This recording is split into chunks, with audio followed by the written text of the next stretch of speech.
Okay,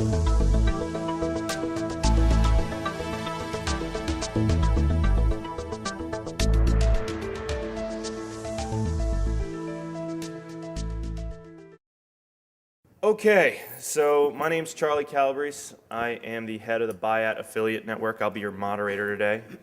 Today we are, and thank you for attending the first session here at Affiliate Summit. Merchant challenges in the affiliate space. Just a quick show of hands if it's not too much trouble. Merchants, rock stars, love it. Affiliates, good stuff. One more question. Who's of the merchants, who's doing in-house? And out of house. Thank you, we appreciate it. Just want to make sure we can gauge some questions and answers to you. So, like I said, my name is Charlie Calabrese. I'm your moderator. Erik from Ticketmaster. Give me a quick like this, because not everybody can read. Yeah, rock star. Thank you. Dave from the New York Times store. Madeline from CSN Stores, and Jared from Jensen USA.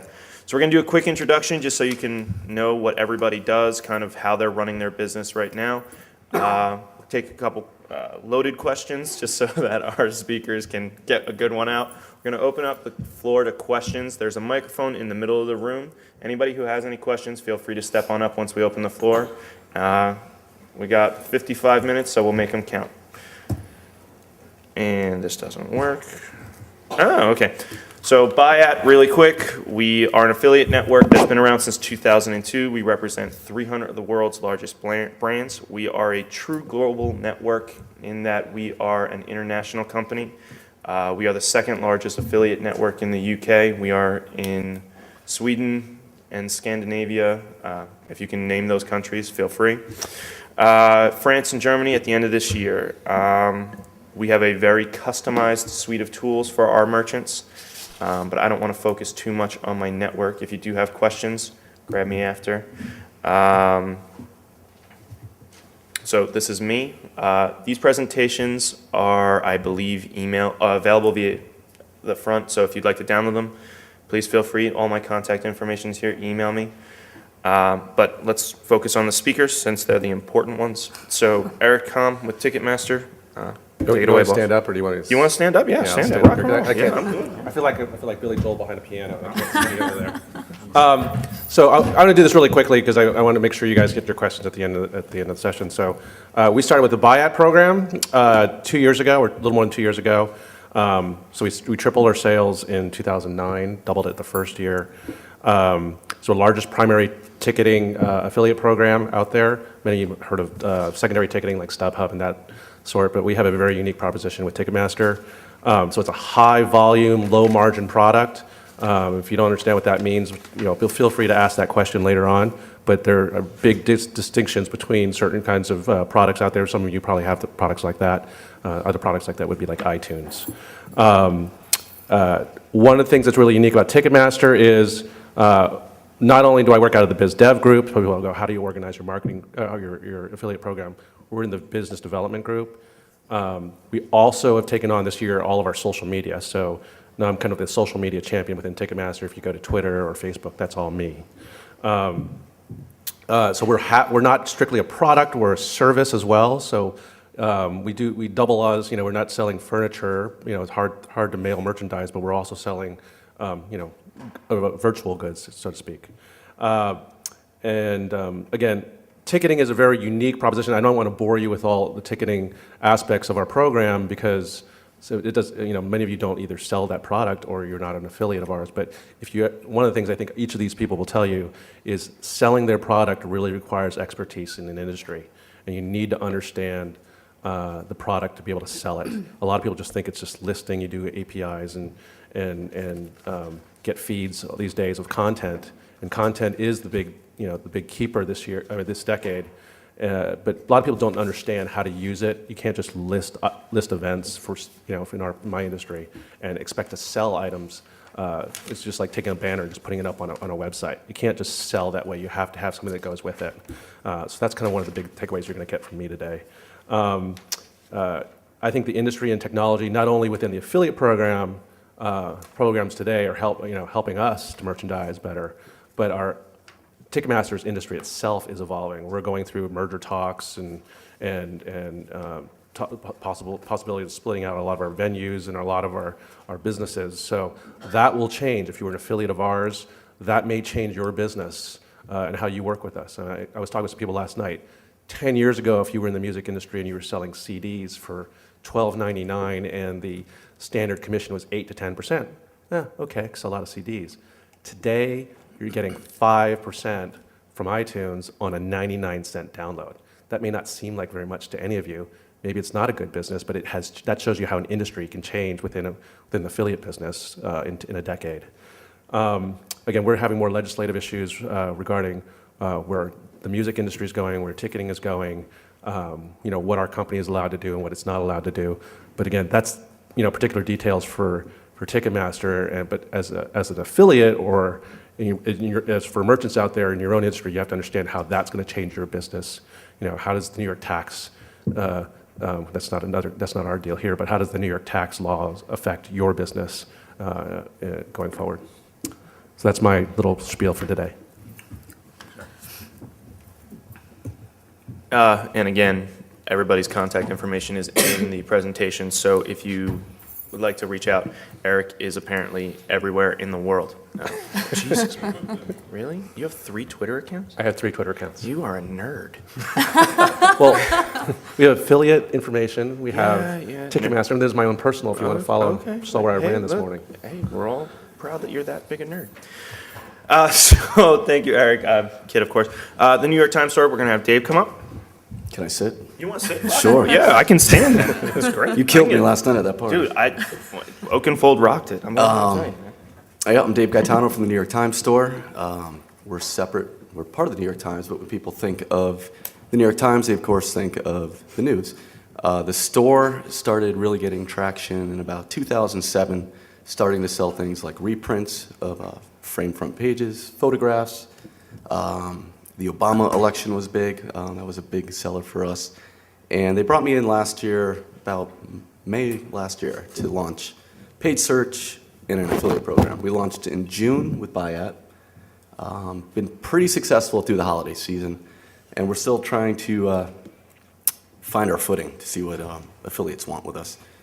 The big products with us, we have a wide range, from crosswords to books to sports memorabilia, the Yankees memorabilia, Giants memorabilia, as well as all across the USA type sports memorabilia, fine art, Audubon, prints. So we have a really unique catalog that stretches from personalized gifts to fine art. And really starting it off last year, the challenge has been trying to define to people what we are, and that's where the affiliates have been pretty good, finding the right affiliates in each niche that we're in. Average basket size for us is usually about 2 products. We average about $150 per order. So it's a good, and we have a very high conversion rate, over 5% on site visitors. And really interested to hear from affiliates what you'd be looking in a program, and then tackling any questions you have as well. Cool. And again, this is Dave's contact information. CSN stores, Madeline. Okay, I'm gonna stay seated too. Too. So CSN was founded back in 2002 by Steve Conine and Neeraj Shah, and they were actually roommates from Cornell, and it was their 3rd attempt at creating an online retail business, and 3rd time's a charm, so it stuck. So we're 8 years old now, and we actually opened up our affiliate program in 2006, working exclusively with ShareASale, and we recently expanded to work with the Google Affiliate Network as well. So we started with 1 store originally, which was Racks and Stands, and now we have over 200 websites. So everything from strollers.com, cookware.com, TV stands, the list goes on, and we're always acquiring new domains. We're the number 3 online retailer for home and office goods, which is really exciting news for us, and we just continue to add new categories. We recently expanded into apparel. We got into shoes in the last year. We're getting into home medical. As the baby boomers get older, we want to start selling those products, so we're always looking for new areas to expand. We have over 5,000 affiliates, and it just keeps on growing every day, so it's really exciting to see. And our company now is over 500 people, and we have hit the 200 million mark in sales, which is great. Very cool. And Madeline's contact information. And again, this is all available online. And finally, we have Jared from Jensen. You want to, look at that, I get to show off. I love this. We're the lazy ones. You guys are killing me. I've been up all night too. Jensen USA opened its doors in 1994. It was actually the brainchild of a 14-year-old racer who wanted to fund his Abbott. Eventually we got online. It was mainly catalog mailing business. Got online in about, I want to say 2000 early. The affiliate program began in 2005. When we started the program, it was based on an in-house management program that was handled by the marketing director and expanded to the point where they needed a dedicated in-house manager, which was myself, in 2007. In that time period, not only have we gotten the most awards for the niche that we're in of cycling, of being recognized, we've also been able to increase our affiliate business. It's not mine, myself. Dude, you're good. no one's pointing fingers. You're good. But we've actually been able to increase the business through the affiliate channel by having somebody dedicated into it that was in-house by 10%, or excuse me, 10 times. This program for us has been doing very well. It's gone from doing anywhere from 3 to 4% of the in-house business to close to 20% of the in-house business, and it's really been able to fill in the gaps of seasonality for us and level things out in that. Currently, we are growing and expanding. We finally hit the 50 people mark. We're purchasing a new facility to expand in that distance. And also recently, because someone said I should say this, I was awarded the Share Sale Exceptional Merchant for 2009 for doing business in that channel as well. So we've been very lucky and very blessed in keeping up production in the last year when most economy partners have not been doing very well. Very cool. Thank you. And that is Jared's contact information. So I'll ask the hard question. Anybody got questions? Nobody has questions? None? You guys are that damn good. Well done. So I got a couple questions. So it's a tough year, right? Everybody's got problems, whether it be your business or at home. The economy is rough. So I'll ask the panel, how, if at all, has the economy impacted your business? And if you can help us understand, ups, downs, trends. So we'll go in reverse order. Dave, you get to go first. Yes. Well, for us being in the newspaper business, obviously, we all know there's paper shutting down, publishers selling, losing money. So with us, the advantage has been they see potential in the store. The store has more than tripled revenue over the last 3 years, which is pretty impressive in this economy. And of course, as they are looking for new ways to find revenue streams besides charging for site content, they've started to put a lot of effort into the store. So we've actually benefited pretty well. We had a couple big things. The election was big to get our name out there, where people started actually thinking of the store for more things.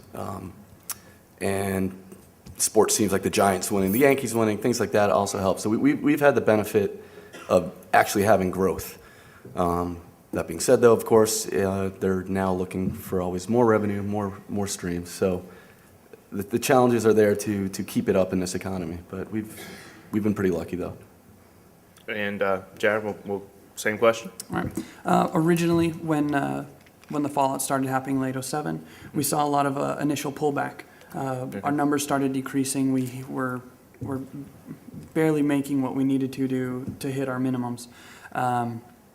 We had to do a lot of internal changes to make sure that we were boosting profit, whether that was scaling back a little bit on human resources, the people that actually worked for us, or if we had to find initial efficiencies. That was a big thing for us as a company. Looking at the affiliate space, we noticed that the clicks were up, the conversion was down, the purchase amounts were less, but the quantity turned out greater. And by quantity, you mean the quantity, volume of people purchasing? Volume of people purchasing was greater. Reason being, we figured was, from the statistics we were looking at on the site, complete bike sales, which tend to be anywhere $1,000 to $7,000, $8,000 purchase, were down about 20 to 30%, but component purchases, little pieces to keep it running, were up over 200%. So people weren't buying new, they were fixing what they had. Yes, and we noticed, we were looking at trends and noticed that people were actually maintaining their bike for about 80% of the cost that they would of purchasing a new bike. Which for us, we found out, okay, we needed to focus our attention from pushing the complete bike sales, still offer the bigger purchases for people who are interested, but also have a large focus on a smaller sale that we might be able to upsell them on the inside in or increase conversion rates. That was our big thing that we noticed the trend, and it's just now starting to shift a little bit. Like we're seeing component sales drop month over last month. It was a 2% drop, but it was the first drop in 18 months. Okay. And complete bike sales was up 5%, which for us is big news. Well, the economy must be turning then. For bikes. Obama said it. It must be true. No. Also, as a merchant dealing with our competitors, we also noticed that our competitors, the ones that weren't paying attention, didn't keep going at the rate that they could have. Okay. Even though they had the capital, they sat on it. The problem that they created was with the people that we purchase our supplies from, they started having overstock. Well, they wanted to come to somebody who was willing to purchase. We're actually purchasing a facility that's 4 times larger than the one we have now because we've been able to purchase so much stuff. And we're able to offer things that we never even hoped to do before. Bike brands that were never allowed to be online are now online. So their loss, Is your our gain. gain. So smart merchants who go out there and see if their competition is dragging their heels, you can go to, if it's a supply chain, go to the people that you're dealing with and see if they've got an overstock quantity and negotiate a deal on a larger purchase at a smaller price, maybe extend the terms, and you'll really be able to gain from that, being able to then put it online at a cheaper price than your competition who is already dragging his heels. And actually, that's a great spot for Madeline to jump in because of the people on stage, Madeline is one that represents a lot of different product areas.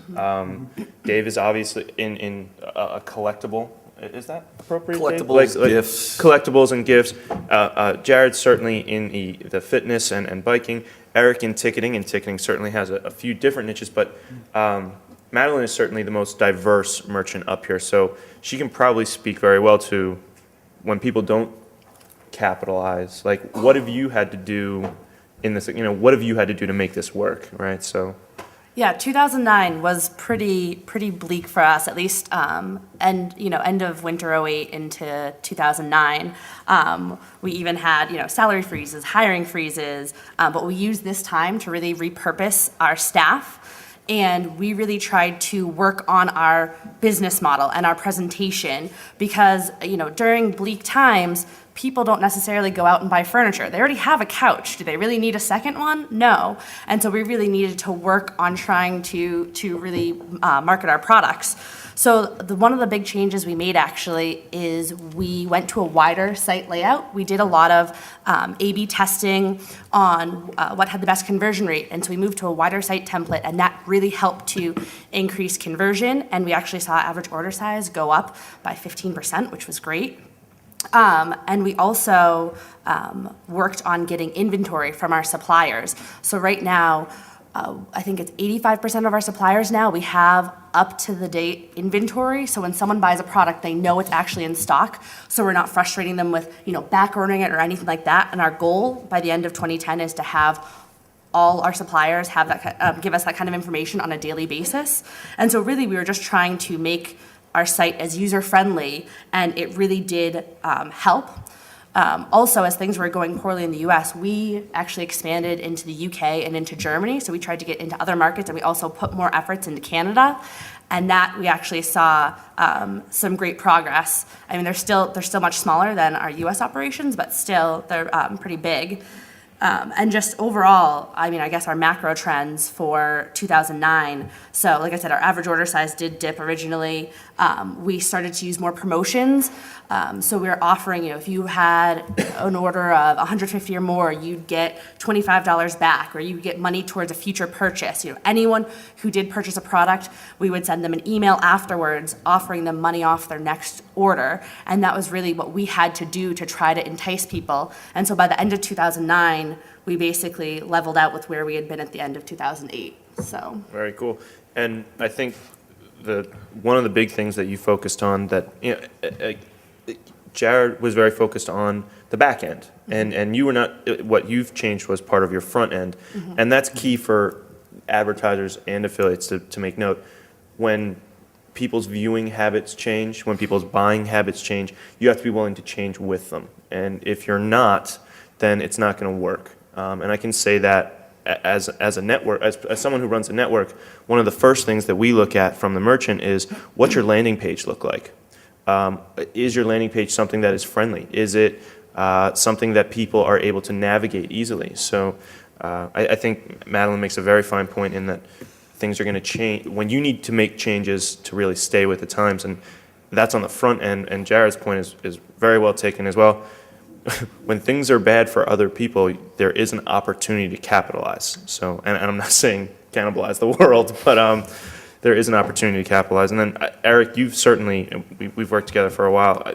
Your business has changed massively. I mean, for us, the live music industry is going through a lot of change, and obviously with disposable income going down, a lot of people in the industry are seeing here's their sales are going down. A lot of arenas are empty. A lot of stadiums are empty. But I love these little charts that I get to see at Ticketmaster where all these channels are looking like this, and there's this one line that goes like that, and that's called the affiliate channel. And makes me look like a rock star sometimes. And there's like, well, what's going on? And they keep starting asking, what's going on? I said, there's like, fourth quarter is usually a weak time for us. We don't sell a lot of stuff. How come it's like going through the roof? And I said, just because and as opposed to you where you can change your merchandising on your front page, for Ticketmaster, depending on what region you're in, if you're in Los Angeles, you'll see Los Angeles shows, and San Francisco, you'll see San Francisco shows. The difference is that our affiliates are able to merchandise better than we do, and the successful affiliates are the ones that are able to merchandise the way we don't merchandise. They're much more flexible. People can sit there and say, "Oh, it's theater time. We're going to sell theater tickets during the fall," and oh, you know what? It's March Madness time. We're going to sell basketball tickets at this specific time. And I've been doing affiliate marketing for over 10 years, and mostly in the entertainment space. It's very event promotion driven. I think the one thing you pointed out this year is we did a lot of promotions this year. We worked with a lot of our clients to do discounted tickets. So you got discounted Miley Cyrus tickets, discounted Bon Jovi tickets, discounted a lot of shows, Penn and Teller, Wicked. Our clients, our performers, our artists are now seeing the power of affiliate marketing and really targeted marketing. In fact, one of our affiliates got actually hired by one of the performers because that performer was out marketing their own promoter and selling more tickets. So unfortunately, she has to go to college, but she's hired to do shows every once in a while. And I think the one thing that we're focused on here is affiliate is a powerful channel. I mean, some of you have been in this industry for a while. Some of you are new to it. Affiliate is a growing channel. People say it's not. It is. More and more people are getting laid off in this economy, and more people are working from home. It's pretty easy to dabble in the internet. It's pretty easy to start a website. It's pretty easy to put some earning power on that website and start to become an affiliate. I should add also, I mean, from a perspective of what we do with affiliate marketing and what we ask Charlie to do, I mean, my goal again is to double the business from this past year, which was already pretty successful. But we're also being asked to do more stuff that traditionally you would ask your own internal organization to do. We don't have our own API. We asked Charlie and his organization, if you have a network or you're working with a network, do they build this product for you? Do they build an API? Do they build widgets? Do they build social applications that help you put product out there? I mean, we're looking for partners, technologists in the affiliate marketing industry who can help us to really get through the clutter out there. I mean, nobody goes just Ticketmaster anymore to find, they're not spending hours on Ticketmaster, they're spending hours on Facebook or hours on Twitter and hours on MySpace. How do we get there? Because I can't merchandise those pages. The people who own those pages merchandise them. And actually I'll open it up to questions, but if not, I have another one. Anybody have any questions? So speak up. Yeah, please. I kind of have a question kind of between the two of you. Oh goodness, we're in trouble again. This is not the first time. Okay, all right. No, between Erik and Charles. Yes, Okay, so Ticketmaster's on buyout, right? yes. Correct. Okay, so how do we as affiliates and publishers, how do we get past the issue of duplicate content that comes with the downloads that you get? If you do get downloads of all these different times of events and everything else to sell a ticket for you, you have like 72 of the same events coming through if you get any kind of a feed on it. And it's hard, that's one of the things on the API. It'd be really nice if you guys could figure out a way to get our client to exactly the right part of your page so that they can make their selection there, not on my site. Do you mind if I? Yeah, do you mind if go I- ahead. So actually, great question. And what you're actually talking about is, and the reason I asked Erik if he would let me speak is, you're asking a technology question, essentially. How can we effectively build a technology that'll better serve you? And one of the ways that Buyout as a network is going to start to do that this year is, and again, you have to be changing with the times. So as a network, we have to change just as much as a merchant has to change, just as much as an affiliate has to change. More and more affiliates are becoming tech savvy. It's not put one link up that's a banner. It's download data feeds. It's use an API. It's use a widget that I can put into social spaces. One of the things that we're doing this year is we're going to be starting an API developers blog, essentially. And the intent there is that there will be moderators, and I will be one of those moderators. And what we will allow the affiliates to do is dabble in the development of the API and be able to converse with the other affiliates and say, hey, I'm doing this. Have you tried that? Now, here's the problem. Some affiliates don't like to share. And look, he's shaking his head like, I'm not sharing my information. But what it also gives you the opportunity to do is say, hey, moderator, or hey, Charlie, because I will use my name, it would be great if you could do X, Y, and Z. Now, as a network, I can't speak for other networks, and part of the reason I selected this panel is not everyone here uses Buyout. And I wanted people who didn't use Buyout to be able to answer questions outside of Buyout. So from my perspective, I want you to be on that blog, on that forum, and say, Charlie, I need this. And as a network, I employ 40 geeks. They're my geek squad. And they don't leave the room.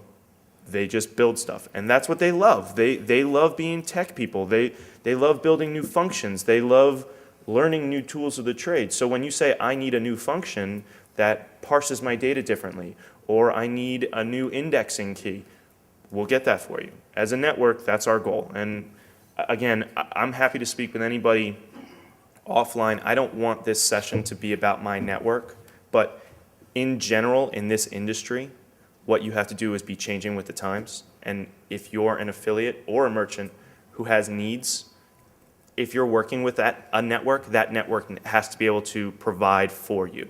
If they're not doing their job. And that's my point of view on it. Please, go ahead. Yeah, Dave. just to kind of just elaborate a little bit more.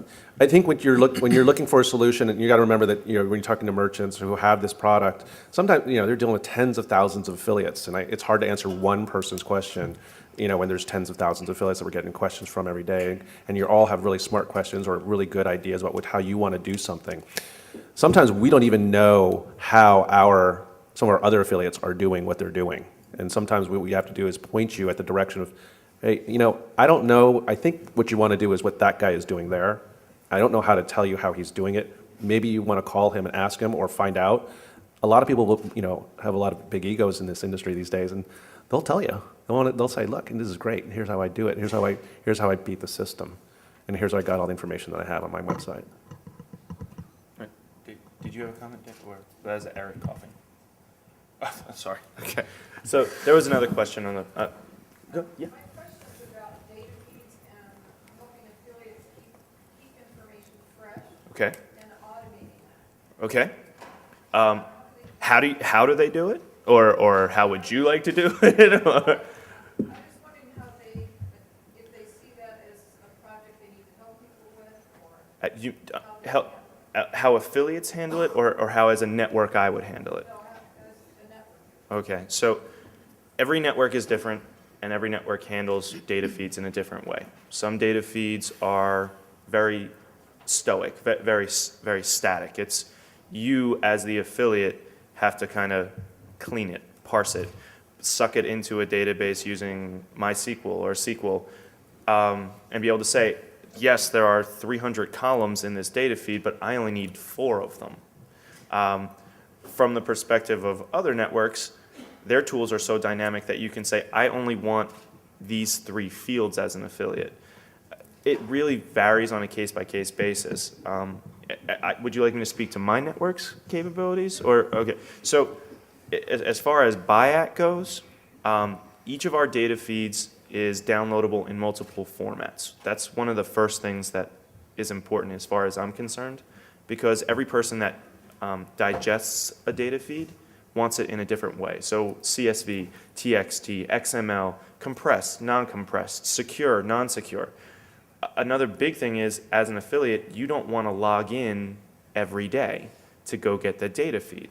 You want to be able to say, let me use an FTP process, or let me use web services. Buyout, as an example, uses web services. So you can just grab the XML, I'm going to call it URL, and load it onto a server, and you never have to go get it again. You can get it once and then have a system that automatically refreshes on an hourly basis, a daily basis. And I do recommend doing these things at least on a daily basis, because I don't know any merchants who have data feeds who don't refresh on a daily basis in general.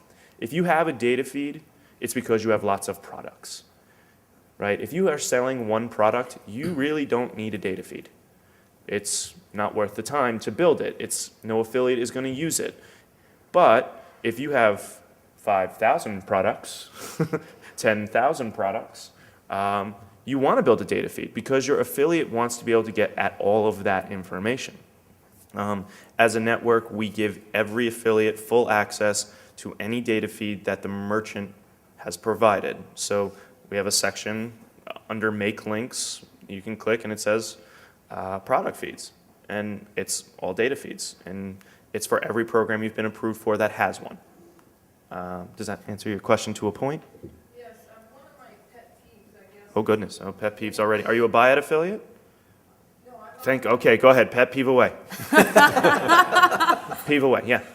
Well, when you get data feeds from a lot of different merchants, sometimes you wonder what they're thinking when they categorize these things, or what they're not thinking, because you have to go in and refresh Yep. 4,000 products, Yep. because you have no idea what category they're in. Yeah. And I can, again, no, yeah, let me and I jump in hate that too. Yeah, on go this. ahead, please, yeah.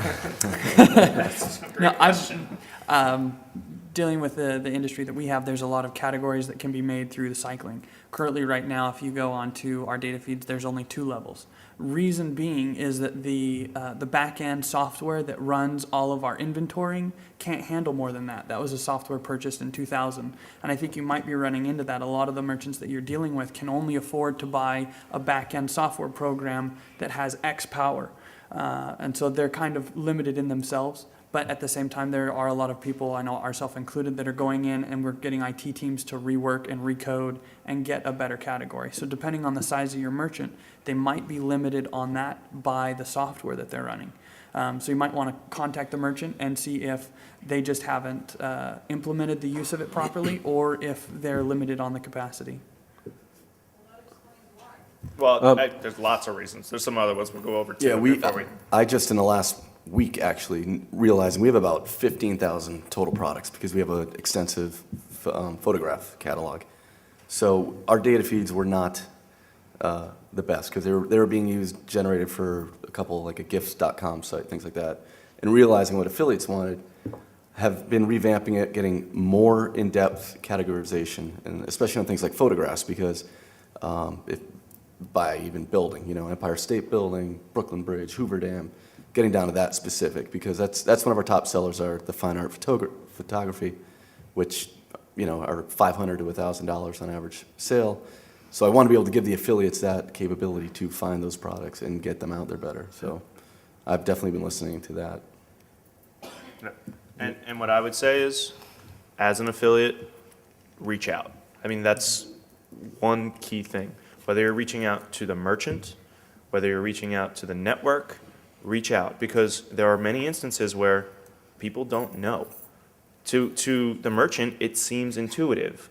It makes sense. They're in that business every day, so their categories make sense to them. But it's a loss of objectivity because they don't know what you're doing. They don't know the affiliate space the way you do. They don't know how to market the way you do. As Erik said, the best marketers are affiliate marketers because they spend all day doing it for one product. So tell your merchant, tell your network, I need this, I need that. And if you are a buyout affiliate who had API questions, come see me after.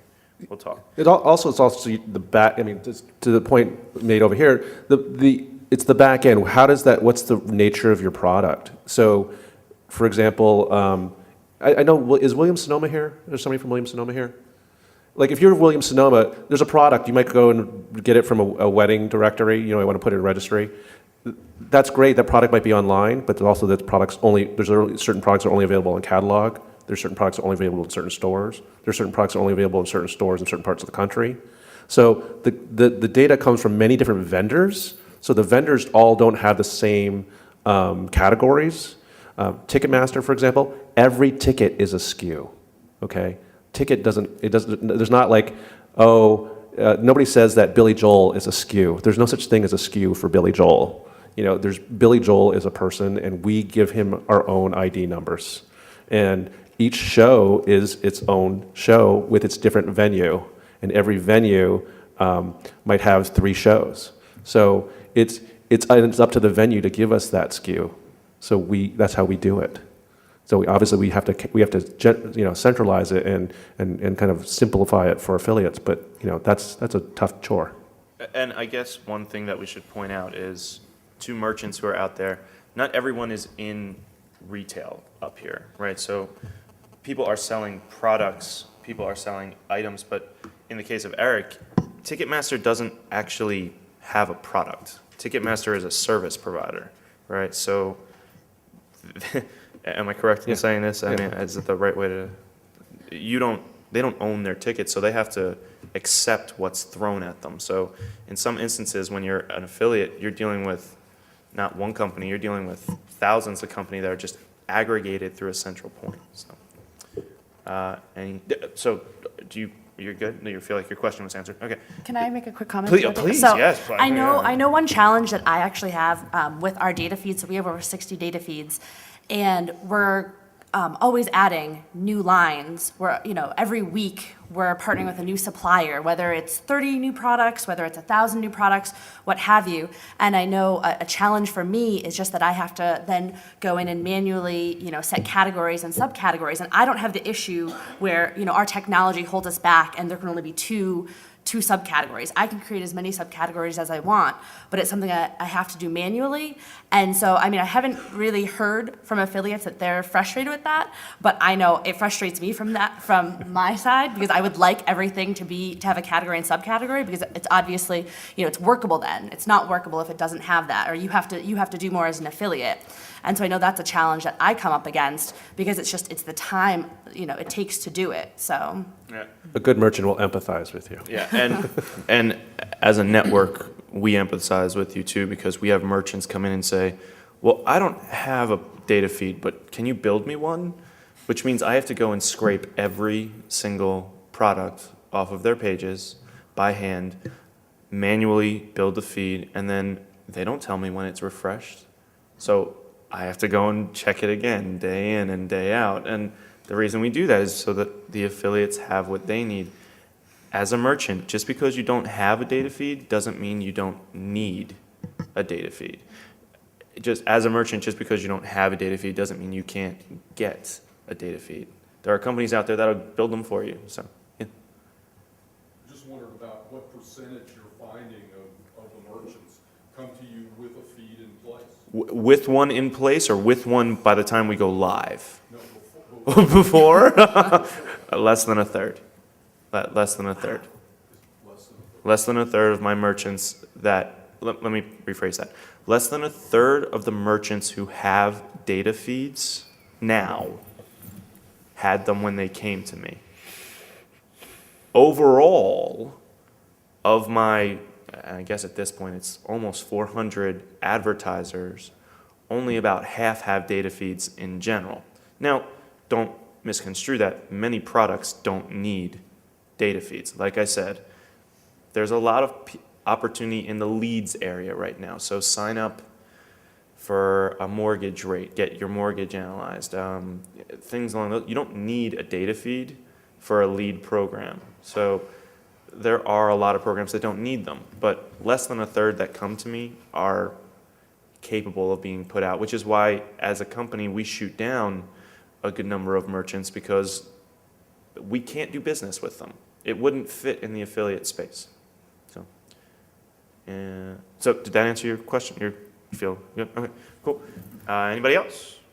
Yeah, please. Yeah. I was wondering how you guys balance your affiliate efforts with your SEO efforts, in terms of Great the way question. Google ranks affiliate linking and how you balance that. God bless Google. And the impact of all those data feeds on creating duplicate content, messing with your SEO, etc. Guessing everybody. I mean, everybody. Does anybody on the panel want to jump at that one? Or? We're Ticketmaster is kind of weird because again, like we're different. So really, we don't do anything other than for our own keyword Ticketmaster. All of our clients do all their own buying. If they're having trouble, they might ask us if we could do some for them. But most clients, venues, artists, they do their own. So you'd have to ask them how they do theirs. Also in our industry, what's changing, if you go ahead and type in Lady Gaga Bad Romance, right? You'll get the music video now on Google, and I mean all of that stuff just shows up in a package, one-click buy box now, and they're going to get to, like for music, they're going to get to for live shows, they're going to start to monetize that. You'll see probably Google or in Bing and those guys start to put in specific. I get the 15-minute mark here. Or is that round 15? It's less than, but you're there. Yeah, they'll start to put in links underneath that say, "Here's to buy tickets." Specifically that they've decided should be there. Underneath, here's the music video. And just to be clear, your question is more SEO related. I want to make sure that we answer you properly. You're a retailer. A lot of different products, a lot of different categories. Okay. That's it's a question, and we have a lot of affiliates. Oh, okay. Okay. So you're out there already. There's a lot of affiliate links out there with little question mark A equals affiliate code as the affiliate link. Okay. We're trying to figure out whether we should restructure that and figuring that in or Yeah. Well. Jared probably dealt with similar things. On my end, we've got a lot of SEO ranking and efforts in a personal blog that happens, but a lot of it just comes from the content we've got on the sites.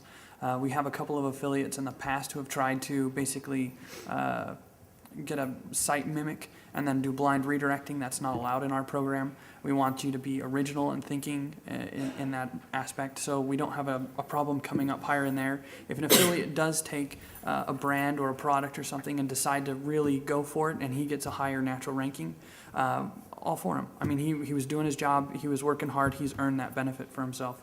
And I don't see that as a negative because that allows me to then pull back from that area and focus on and take my resources to another area that might need help that I can do personally. So long as they stay off of the trademark and so long as they don't do the blind redirect. Is it general across the board? The one rule is your brand is a no-no? Yes. Right. Yes. I just want to make sure. Yeah. Any misrepresentations, misspellings. Yeah. Right. Just, Okay. And just play honest. I mean, we all know that's one thing that's play the game the right way. Yep. that's a benefit to our company. We know if anybody's looking for us that there's going to be a sale. We know the conversion is high on it. Right. Stepping on that is stealing, in my terms. I agree. But aside from that, any other product that you have that's out there aside from your own personal brand, let them go for it. Because if they find a way to be extremely successful with something that's better than you thought of, more power to him. That's why he's an affiliate. He's getting the commissions for it. We don't worry about that. We've got some affiliates who've managed to knock themselves up to crazy great keywords. It's just more of a question of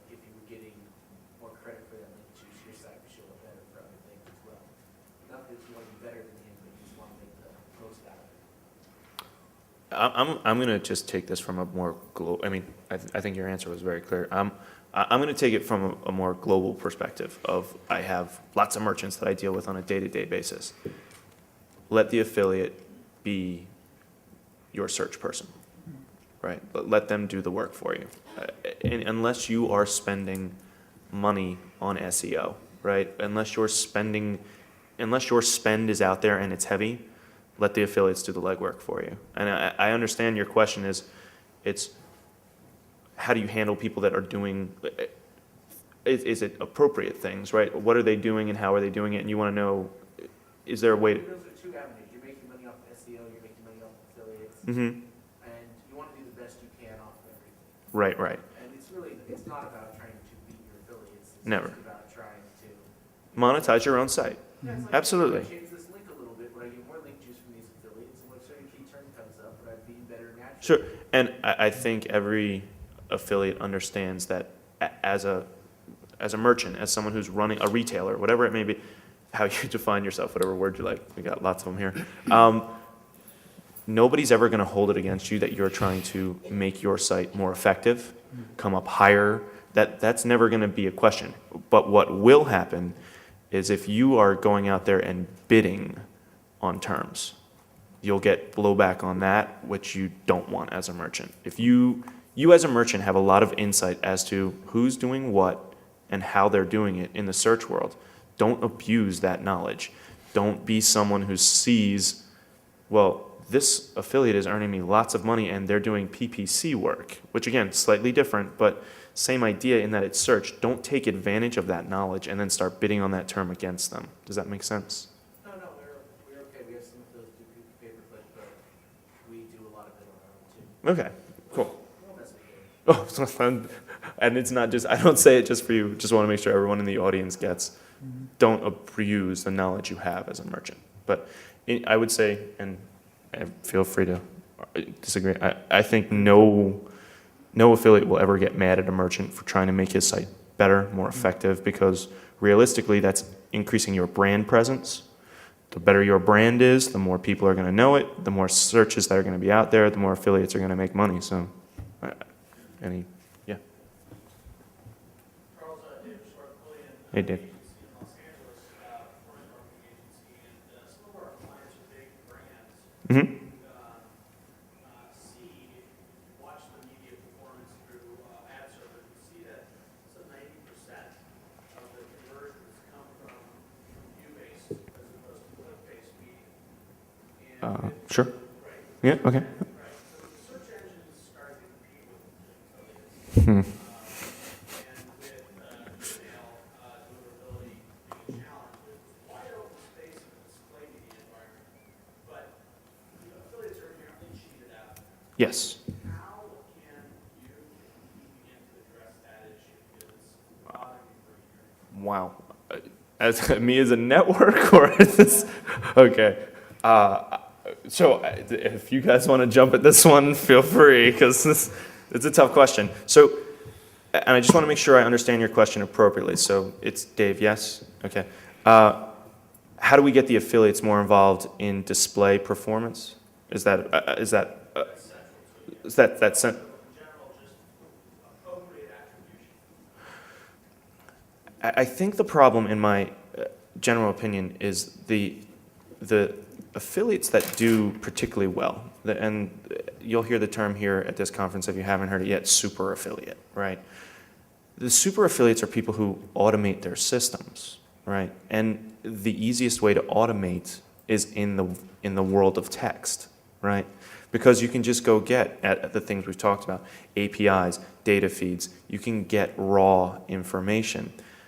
One of the ways that I think you could increase your opportunity there is to make sure that your data feeds, if you're a merchant, have display links in them, because not all do, right? I think that's an important point to make.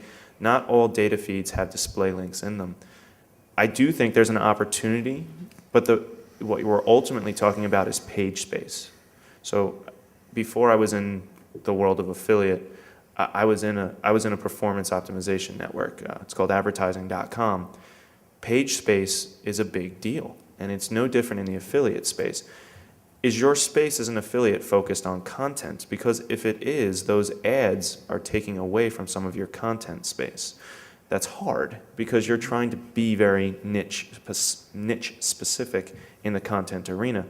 I would say in the cashback space or the couponing space, and again, it ultimately comes back to it's niche specific. There are certain niches that display will work very well in. There are certain niches that it will not. The best thing that I think we can do as a network is promote tools and technology to make it easier for display to be used.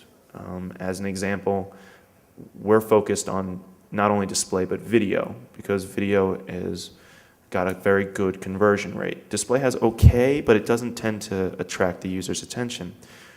We're building out tools that allow a user to upload their own video and then put affiliate links into that video. We're building tools where, as an example, say you saw a model walking down a runway, and that model had on a pair of jeans, a shirt, and a hat. You could click on the hat and it would bring you to the link to sell that hat. You could then go back to the video, click on the shirt, and it would take you to the link for that shirt. So it's a matter of tools and products that enable the user to make it easier. I think if you look right now, text is very big because it's simple to automate. To make display a real earner, the way that you're describing it in the affiliate space, you have to make it easy. You have to automate it. And as a network, that is our end goal. And as a network, that's what we're recommending to our merchants. Yeah, please. I mean, Now, I think I'm a little bit more familiar about what's going on. Also depends on, I think, the type of affiliate that you're dealing with. If you're going out and trying to find marketing partners who you think would be good for you, but they're not familiar with the industry, that's a good time to introduce them directly to the display attribution. You know, getting them to put up a banner on a certain space or an image of whatever you're trying to brand. I know in the cycling community, we've got people who are enthusiasts of cycling and kind of hobbyists on the net. They're not the greatest tech-wise. So I introduce them to that aspect and I make it very simple for them. A lot of, on Share Sales backend, we have the ability to do what I refer to as fire and forget banners, where cyclists are very focused on visuals. When they can see the part, they can, oh, I want that. So I've got deals that are on that banner that promote both my brand and whatever product is going to be there. And I do it so once they put it up, they get an initial bonus, something to help them, oh, hey, I can get $10 real quick by throwing this on my banner on my site.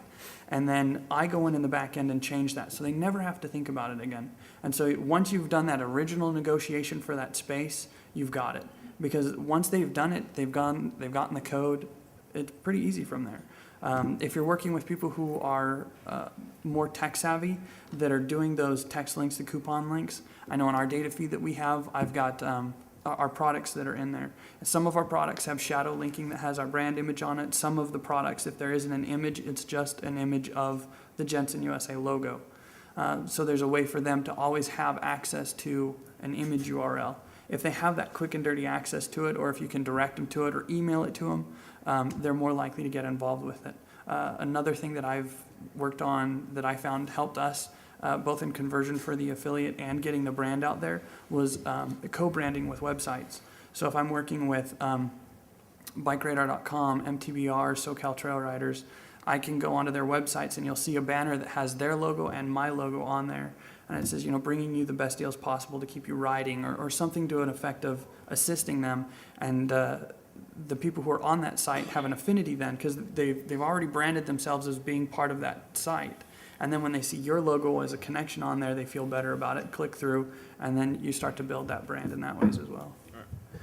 and actually, Jared, that makes that's an additional fine point. And Dave, I'm not walking away from your question in any way, shape, or form, but I think it's important to understand your goal as a merchant, and again, please feel free to add to this, is to be partnered with the affiliates. You're not looking for just Joe Blow who comes in, grabs a banner once, and then forget it, right? You're looking for someone that will come to you and say, I have questions. Or you're looking for someone who says, how can we do better? You're looking for the partners in this business. You're not looking for just some random person. Would you all agree? As a merchant, I think those are my best relationships, and those would absolutely describe the relationship I have with the highest converting affiliates. As I've got their email address, I have their phone number, Right. I have their home address. And they probably have yours, which is scary sometimes. Mine. Yeah. I've also got an instant message. I have 3 instant messenger addresses that are open, and if anybody wants to hop on and ping me and say, "Hey, I've got this idea," it creates that ability to communicate. And then I also know, okay, I've got X products coming in that fits Y site, and I'll find out about that. I'm bringing it in from my purchasers, 14 days before it even gets there, and I can hop on and say, "I have a great deal for you. This is coming in. I know it works on your site. Let me get a custom banner created for you. Let's work on getting some texts that get some SEO stuff running." Right. And by the time that stuff lands, you're going to be the hot site. And I think we're talking about that from the affiliate perspective, and I think that's great. And I just want to talk about it also from the merchant perspective, because we did have quite a few merchants in the room. Know your affiliates. If you're going to work with a network, make sure that that network gives you access to their phone number, their email address, their full name, not just a username, not just, "Hey, I'm Starflower," or whatever, right? That doesn't mean anything. What's Starflower's name? Where do they live? What's their geographic region? Because that matters at the end of the day. Yeah, that's something to bring up for merchants. When I got at Jensen USA and I hopped on, Jensen USA, when I got there, was about 25 people.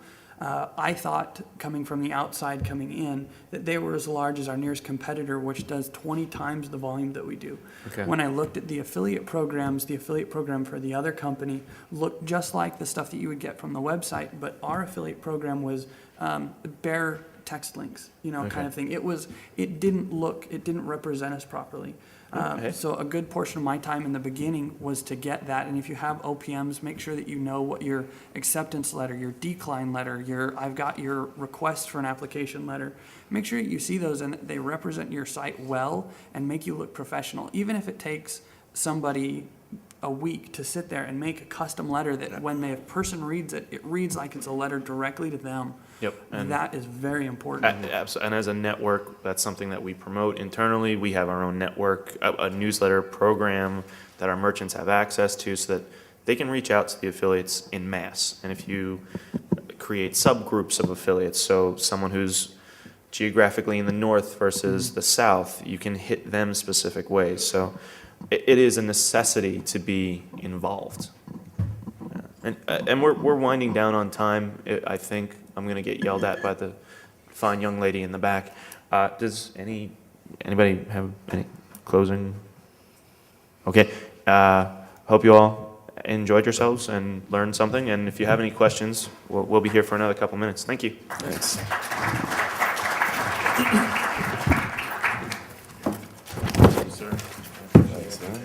Thank you. Appreciate it.